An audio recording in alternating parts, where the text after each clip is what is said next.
Welcome to MarcusG.TV. I'm Chef Marcus Guiliano, and I'm a chef on a mission. Today's mission is baking soda. You know, most of us think of baking soda as something you keep in the refrigerator or to a baking recipe. They don't really realize the benefits and the power of baking soda. Baking soda, known as sodium bicarbonate, has so many uses, and it's so cheap and inexpensive to use. So as a chef and a food health nut, here are some of the things that I've learned to do with baking soda. To give a little history, ancient Egyptians used this natural mineral called natron, which contains sodium bicarbonate. They use this for medicinal purposes and for cleaning.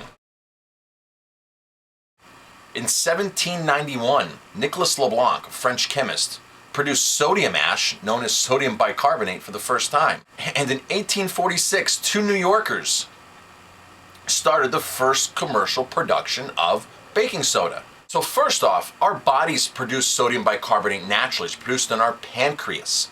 And it's used as a buffering system to buffer the acids for our digestion and for our body functions.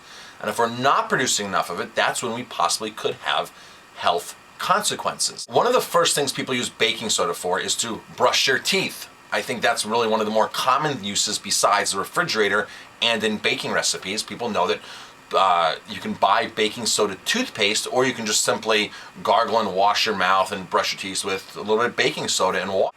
Plaque busting, because we use it to brush our teeth, it is very effective for plaque busting. One of the more common uses for baking soda now is to alkalize our bodies. If you've read The pH Miracle by Dr. Robert Young, he talks about the body's pH and how important it is to keep our pH up, because disease usually happens in an acidic body, right? So a lot of people are now using baking soda to boost their alkalinity. And one of the best ways to do that is probably 2 to 3 teaspoons per gallon of water. Now I know baking soda is going to have a slightly salty, tangy taste. However, if you're doing 2 to 3 teaspoons per gallon, you're not going to taste it nearly as much as doing 1 teaspoon per glass, which is what you would do for acid reflux. Yes, acid reflux. It works phenomenal with acid reflux. As a young chef, I had terrible acid reflux because I was eating the food that I was cooking for our guests. And that food was lamb, foie gras, and I throw an occasional salad in there, so I had my healthy kick, right? You know, salad with a sugary, oil-based dressing, not knowing, you know, the damaging effects of the food that I was eating. I was having acid reflux so bad that my doctor in Colorado wanted to operate, because none of the medicine that he was prescribing was actually working.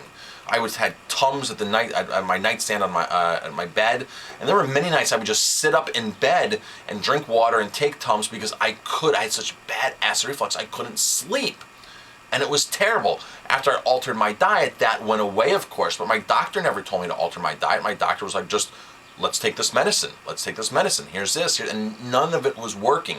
Now, if I happen to get acid reflux, I take baking soda, and it goes right away. Literally within a matter of 60 seconds, the relief is on, and it is amazing. I wished I knew that when I was actually suffering.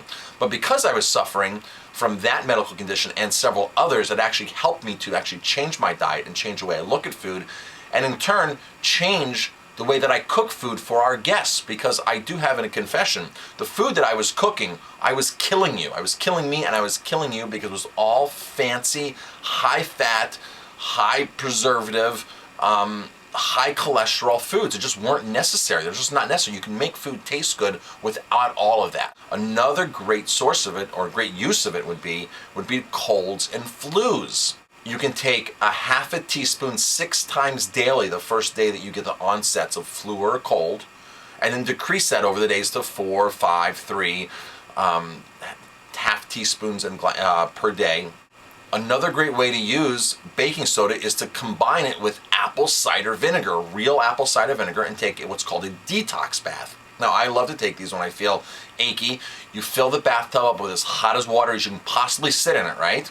You put your cup of you put your cup of apple cider in, then you put your baking soda in, and I would put maybe a half a cup of baking soda, and you submerge your body into that when it's as hot as you can stand it, and you just sit there and let the water totally cool down. The hot water opens your pores, the baking soda and the apple cider vinegar start to detox you and pull stuff out of your cells. See, Baking soda, sodium bicarbonate, is as a detoxifier as well because it pulls excess lactic acid out of your system. And if you're an athlete, you definitely want to avoid lactic acid, right? That's the stuff that builds up when you're doing endurance runs, cycling, swimming, things like that.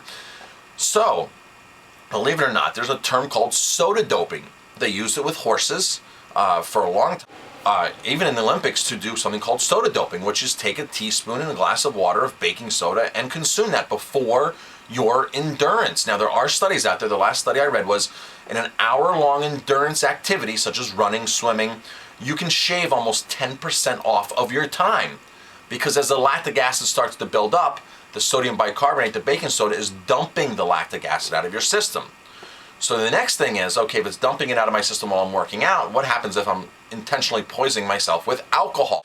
I don't drink as much as I nearly used to because I've learned to alter my diet, alter my lifestyle, and be a lot healthier. But however, there were many times where when I was drinking, I would say, you know what? I want to lessen my hangover. I want to lessen the effects of the alcohol. I want to dump some of the toxins, and I would drink a teaspoon of sodium bicarbonate in water before I went to bed.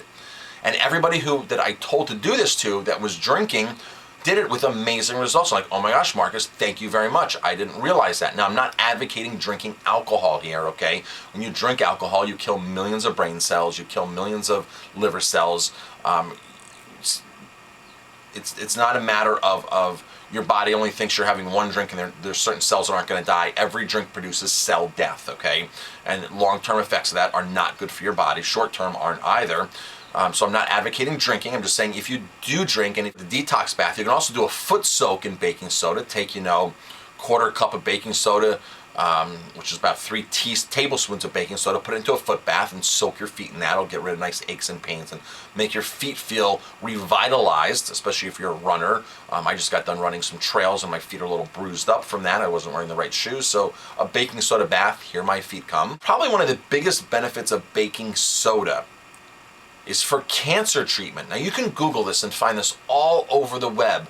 You can find true testimonials of people that were basically on their deathbed or with months to live, that after nothing was working, after chemo wasn't working, radiation, they resorted to baking soda.